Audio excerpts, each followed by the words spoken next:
How do I AI? People are asking me all the time, how do I use all the AI tools that are available out there? So I'm happy to discuss that because I know for small businesses, there's some things to be reticent about, and there's things that I'm reticent about with AI. And then there's some things that I love and use all the time. So I'll go through that with you. I'm sort of one foot in, one foot out. I don't use AI for everything. But there are definitely things that I love about it.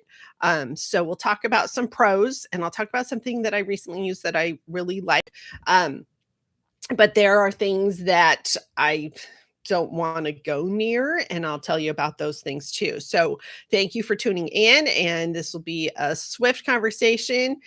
And please let me know if you have other questions. And I love to work with small businesses and nonprofits, but I've worked with businesses of all sizes. But typically, those are the ones who relate to my very authentic, very real answers. I will always tell you the truth and my experiences, and some of these things we'll learn together. So thanks again for being here. So how I use AI. So I will use, and I subscribe to ChatGPT and to Gemini. I don't subscribe to Claude. And the reason I don't subscribe to Claude is that every image I see that's from Claude looks the same to me. It's this black two-dimensional drawing and then fill in the colors. Um, I caught on very quickly, oh, that's a Claude image, and so I don't like it. People swear by Claude. Um, but I'm really happy with ChatGPT for some general things, for good searches, and then Gemini for a little more polished. And I rely on Gemini because it's a Google product. So I know it will accurately, but if I'm asking for things that I need to sharpen in my own promotions, etc., I know it'll pull from my YouTube channel correctly because it's all in my Google workspace. I know it finds my website correctly because I have Google Analytics. And so I find it a little bit more reliable that way. When I was first using it, like, it's like, "Oh, great idea, Leslie," and I really like that.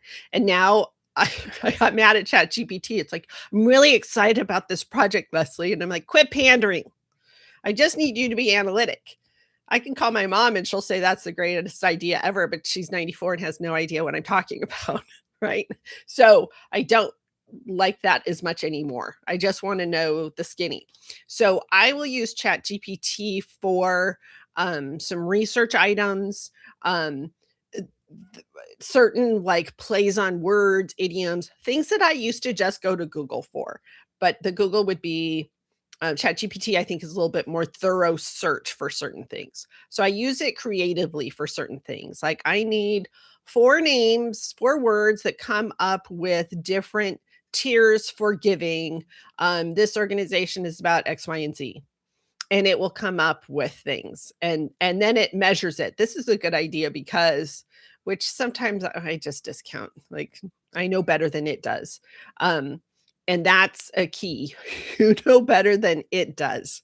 Don't default or just abdicate because AI said so. That's very dangerous. So, and know that it wants you to keep using it. So it is going to say, that's so smart of you. And that's okay a little bit, but it gets annoying.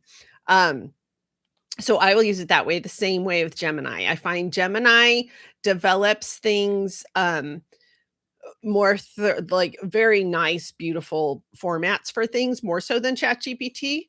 Um, but because Gemini's Google, it doesn't want to give you an Excel spreadsheet. It wants to give you a Google sheet. So if that's annoying to you, then just keep that in mind. But I find Gemini finds a lot of stuff that I'm looking for. And I'm not relying on either of those to do a lot of design work. And maybe that's why I don't go to Claude. Um, everybody loves Claude. So if you've had a good experience with Claude, keep using it. But I use it for more creative ideas to help me brainstorm because I'm a one person shop. And sometimes I want to present the client with a lot of different things. So I will use one of the AI tools for that. AI on YouTube. There's a lot of AI embedded in the things that you use. It'll say, let me help you. Like you've seen Copilot on your Microsoft Word, and it'll try to help you. Sometimes that's great. Sometimes that's not. Sometimes I think Copilot is like, did I do a good job? I'm like, this is not self-esteem camp. I am, I liked it. I didn't, I don't need to tell you everything. And that's something to keep in mind. What you're putting into AI is out there, right? So recently somebody was saying she's a financial advisor and they record their calls with a note taker. Okay, well, that note taker is AI. If you're sharing that stuff, it's going out there. If you're sharing sensitive information, it's going out there. You don't want to do that. And so sometimes I will not name the organization that I'm working with because I don't want that to be part of its Google search later is my mishmash of ideas. So I'll just say the focus is this and blah, blah, blah, blah, blah.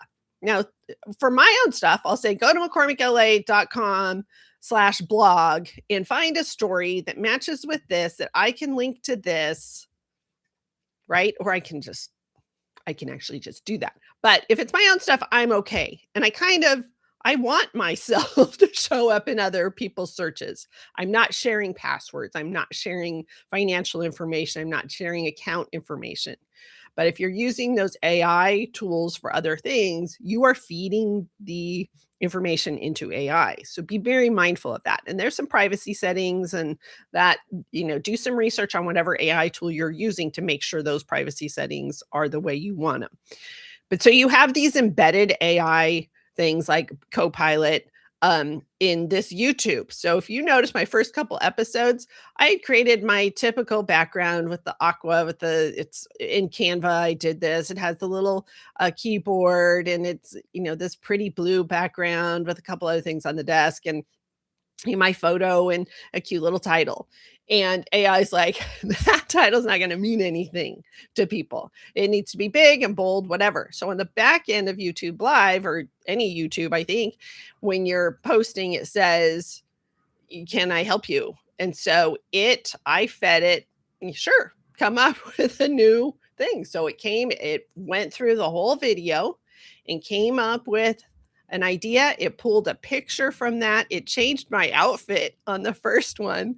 So I'm like, I wasn't wearing, it's like a black shirt and a navy blazer. It's not what I'm wearing in that video, but I like the picture that it came up with for me. So, okay, fine. And it's feeding the AI as well. That photo may show up in some other feed for Leslie A.M. Smith. Right. So, and I'm okay with that because of the nature of my business and why I'm putting myself out there. Okay. You might not want your baby's picture out there like that. Okay. So that's a possibility. So when you're using AI and you're uploading personal pictures, you're feeding that to AI. Okay. So, and I think you can, in addition to privacy settings, I think you can say, don't share this information with anybody else. And I think it's supposed to listen. How would we know? Okay. So if you see your personal photos that you fed into AI circulating on the internet, that may be why. Okay. Again, if that's what you wanted to do, then okay. Just be very mindful of that. So those embedded things will tell you, so it created a different title, a different image, a different background. And I said, okay, fine, let's use that. And so I used the first two. And then the second one, I recreated my cover page so that it matched that more. And I didn't go through their little AI.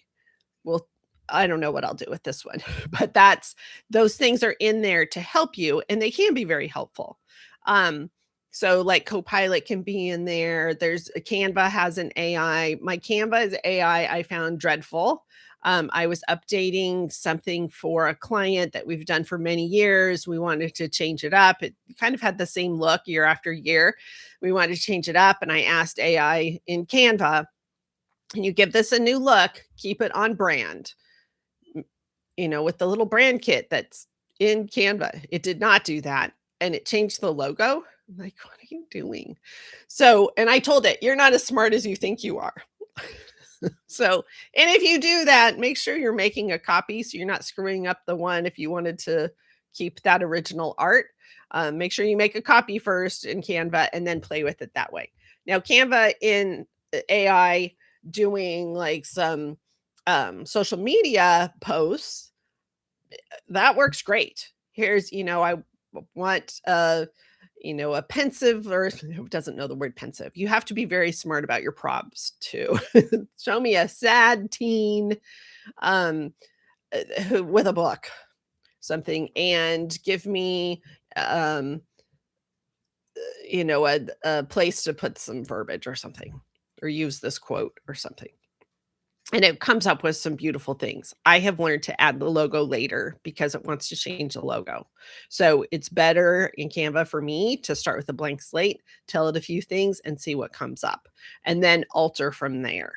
Giving it something and telling it to improve it, it was horrible. It did not stay on brand. It was just bad. So you need to play with it. It can save you tons of time.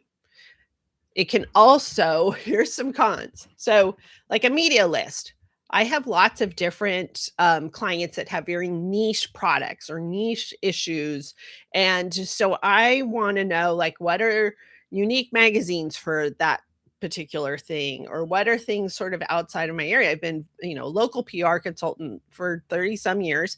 And so I know my local press very well. Including Orange County, LA, and Long Beach. Okay. So this whole Southern California area, I know really well. We move outside, like somebody was doing something that was in the Mojave Desert. Somebody did something that was in Shasta. I don't expect there to be a lot of media in those places, but there's probably a reliable weekly and a reliable daily. So find those for me. It's much easier for them to find it for me. Now, and it would do that. And they'd be fine. They'd be pretty good. Sometimes it finds papers that no longer exist. But that's okay. You one email and it bounces back and says it's closed. It's easy enough to find out. I've done a media list for a whole county, like Alameda County in California. It's a huge area. And it said, it starts offering you things. And this was in Chat GPT. And I learned after the first time. So it starts spiraling because it goes down its own rabbit hole. So I was asking for this media list, and it says, I can give you the editor, a health editor, if there is one, their emails, their individual phone numbers, the population of their circulation numbers, and the population of the town. And I'm like, too much information, because I've given it that kind of information before and it didn't perform well. And I said, okay, do that within 30 minutes. Because the first time I did that, it said, it's going to take me quite a bit of time. And it kept prompting me that it's going to take me quite a bit of time. I'm like, I just want to know. It was a different topic, but I just wanted to know something. And I wanted to know at that point, clinics that were open in a certain LA jurisdiction. And it kept going and going. It's going to take me quite a bit of time. A day later, I said, what's up with this? And it said, oh, I still need this and this and this. It wouldn't give me the results until it had gone through its whole process. And so I'm like, which ones are you? Give me the ones you've already found. Tell me which ones you haven't. It took me 2 seconds to figure out that the ones that they hadn't were closed. And I said, where were you looking to find information for this clinic? It's closed. And it said, I was looking through IRS records. I don't need IRS information. I need a working address, a working email, working website, right? So that's the danger. It over promises what it can do, just like Canva did. So it over promises what it can do, and it takes a lot of time, and it's lying. It's not telling you the truth. So with this media list, I said, okay, bring everything that you've said. Tell me that in 30 minutes. And then it came back and said, not all of these papers will have a health reporter. Like, I know, probably none of them do. They probably they buy health information that's from an aggregate course, a syndicated health reporter, that they just plop that in their newspaper. That's how that works. I understand how that works, even if you don't. And I said, I get it. Fine. Give me what you can find in 30 minutes. And so it came back and it was a ragtag mess. if pulled from different things that it was just a mess. I said, and then it said, I can go further, but I need more time. I can go further and I can find blah, blah, blah, blah, blah, blah. I said, here, instead, give me the name of the publication, the cities it serves, and its website. And then I can quickly go to those websites and figure out a contact information, whatever. The other thing with a lot of weeklies and dailies too is they want to um, limit the amount of press releases that are going to them, especially via bots, right? So if you could tell, and people do this, they'll feed a press release into AI and say, send it to such and such. Okay. You have no idea if it went to those places. And a lot of those newspapers have a mechanism. Instead, they have a form. Some TV stations have a form. Say, submit your news item here. Okay. There are ways around that, but the AI doesn't know how to do that. I know how to do that. It's a people person. It's a human interaction. So AI doesn't do that. It says, well, some of these papers you need to fill out a form. I'm like, I know. So sometimes it's very remedial, right? It doesn't have my 30 plus years of experience of creating media lists in different areas of the state and of the country. So it can be aggravating in that way. And it thinks it's enlightening you. It very much thinks it's very smart, but it's not because it hasn't done it before, or it's done it in a different way that is ineffective. So then it came back. Here are the names of the publications. Here are the cities it serves. Here are their websites. And it gave me, 30, 40 places. And it was a good list. I went, oh, they have a patch.com. You can upload your story there. Okay. Tip to you. You can upload your story there, any place where there's a patch, and it has really good SEO on the back end because it was an AOL product or Time Warner or whatever. It had been in the hands of large organizations who understand the internet. Okay. So the search engine optimization on patch.com, there's your cute little tip today, is very good. So if you're having an event and there's a patch.com in your community, it is not in every community, you can go there. I think you can fill something out so you can become a contributor, and then you can upload your story and your images and captions and, put websites and captions. That's important. So that's a good way to get your stories out. So there were certain places I'm like, oh, they have a patch there. I didn't know. That's great. And they gave me weeklies and they gave me dailies. Okay. But I understood what the limitations were going to be going in. And that may take some trial and error for what you're using it for. I do not use it to write things for me. Okay. I went to two AI trainings. It was recently for the Long Beach Gives Summit. Very good. I will name them. Erin Earlywine from, I think her organization is called Verge. And then Chris Gregson from Local Lens AI. And I have a interview with him to upload very soon. And both of them said, when you're using AI, start with human, end with human. Okay, because it's not sensitive to things that you care about. Like if it's creating a flyer for you, then it needs to make sure that it is not changing your logo like Canva did to me. It is not omitting logos for people who paid to be there. It's staying in brand. It's meeting all the obligations of what needs to be in that flyer. It doesn't know that because it's not really thinking. It just is playing back what it has learned, right? So maybe it's learned who, what, why, when, where, how needs to be in the flyer, but it doesn't care about these other things. And in version 5, it may leave off a logo and you weren't looking for the logo because you were just telling it to change the tone to be more friendly, or, or include the time on this line or something. And it changed something else that you didn't notice. Okay. So you need to, in writing, I did that. I know a lot of people who will shortcut blogs by using AI. And if you're not a writer, go for it. Okay. I'm a writer. I don't like how it writes for me. I would say to it, "Go to my blog," right in the same tone. Oh, no, it was the most sterile, unfriendly, ugh, I couldn't stand it. It read like a manual. So, I didn't like it, and instead, I may if there's places where I'm having trouble making a particular sentence work or paragraph work, then after I've written it, the human creativity, I may put it into one of the feeds and say, "Can you rewrite this part?" Or, "Can you sharpen this?" Or, "Can you make this more creative?" Or, "Can you make this more persuasive?" Can you make sure that this is, I mean, I what I want this to say is blank. So Copilot can do that for you, ChatGPT, Claude, any of them can do that for you. Okay. So that's how I'll use it. So I'll get around some corners that are rough. Okay. I still have typos in my things, unfortunately. Sometimes I just can't see. I sent out an e-news this week, and when it came to me, I'm like, "Oh my gosh, I was writing this when I was tired, and I couldn't see that that's a comma when it was supposed to be a period."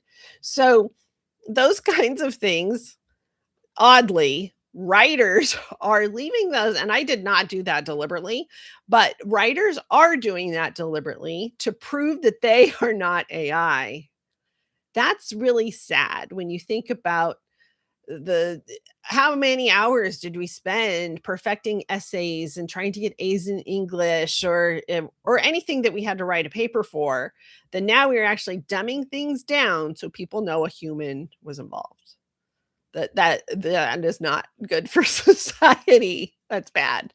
But my typos be damned. It's all my fault.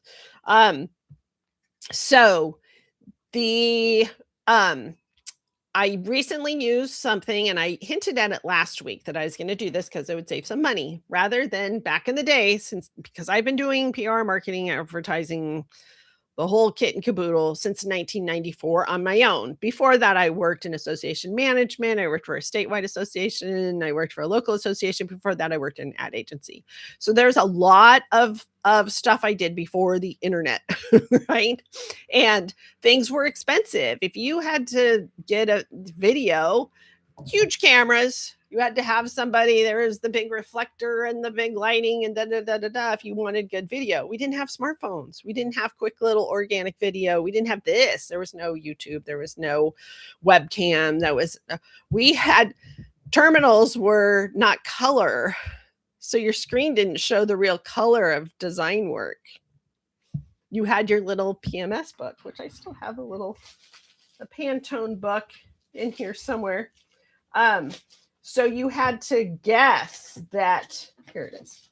So here are your colors, and you had to say, okay, my logo color is Pantone 295, which is right here.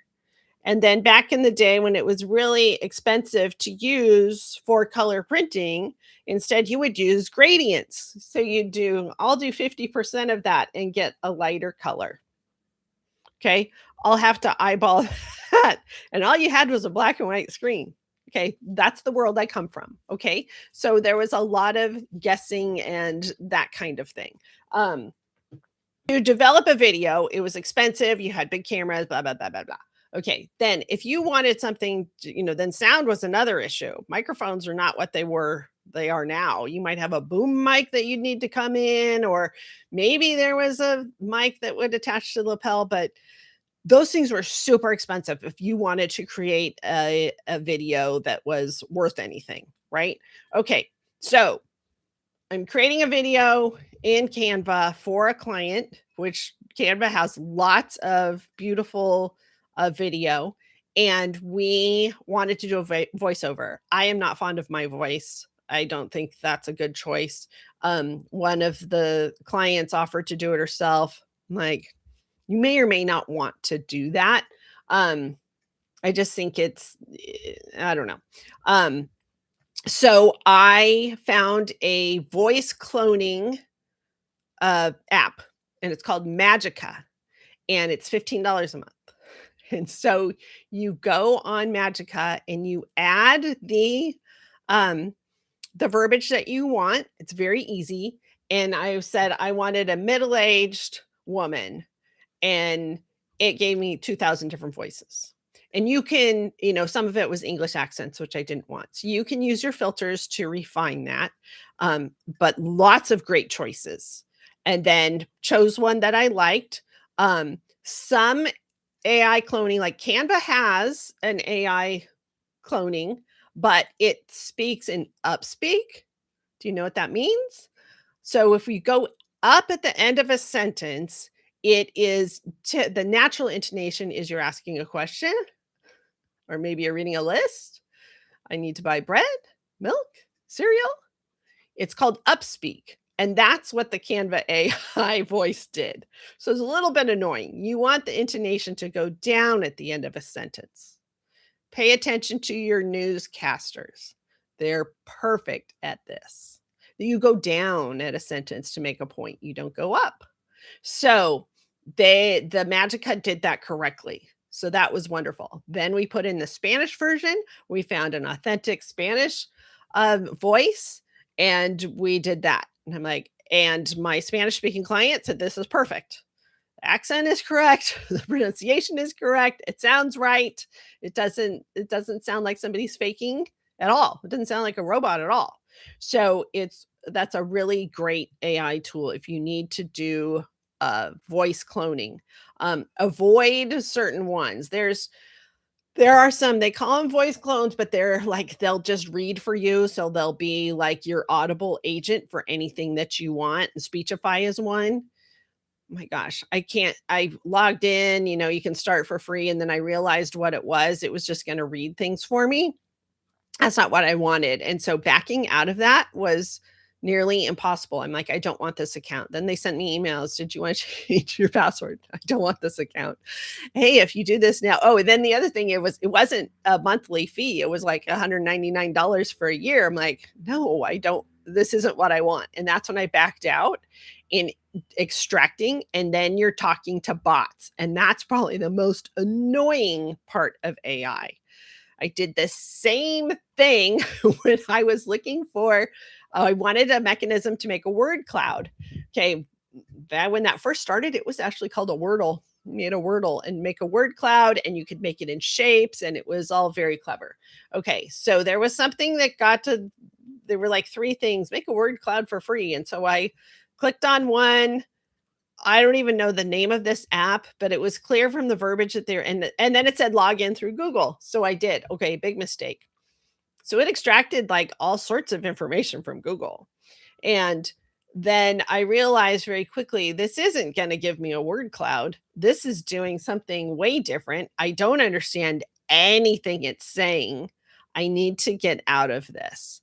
And so I went to cancel my account. It says, well, you have to cancel your users. You have to cancel your projects. There's no projects. I'm the only user. So I disconnected it from Google, both from that app and then from Google, said, no, disconnect. It still wouldn't let me close the account. And then I became more determined to close the account because it wouldn't let me. Like, that's weird. I don't want this to be attached to anything I have. Then it kept sending me emails. And so then I was asking, they had a chat online, and I was asking it, and the chat was in the place where the toggles of answering the questions were. So I couldn't get to them without closing the chat. Then I'd have to reopen the chat. Bad design. And the bots said, how can I help you today? I want to cancel this account. Oh, is there something else we can do for you? And I'm like, no. Then I got emails the same way. Then I got Facebook ads from the thing. I'm like, no, hide, block, whatever. So it got to know all my information very quickly in a very scary way. I finally was able to back out of everything, cancel projects. I said, well, this is a live agent. You have to cancel that project. And it was literally called Project Zero. So I had to cancel that, cancel something else, and go into all of these different places. It was ridiculous. So be careful when you're going on to AI that you know what you're doing. I don't know. I maybe use an alias 'cause send it on my email. Anyway, so there are pros and cons. Those are mine. That is how I AI. I do like it for making very pretty charts. Um, I don't use it a lot to make images. My husband uses Gemini and Copilot even to make images, and I don't necessarily like the look of a lot of those. So that's just my own preference. But if you need something specific in an image that way, it will do it. So just take any wrong turns that you can't get out of. And have fun with it. Use it to be more efficient. Wha Areas where I'm not going is cloning myself. Um, some people are doing that for to capture leads so that if somebody sends an email, then it says, "Get on a chat," and then it's a clone of you answering your frequently asked questions, essentially. Now that scares me. So, but that's just my preference. Some people are fine with that. I'll go as far as YouTube cloning a picture of me in different changing my clothes, but I'm not gonna be have a clone. Okay. So thank you again for tuning in. Please leave a like. Please share this with anyone that you think would find it helpful. And please submit questions to me so I will have a ready topic for week after week after week. Thanks again.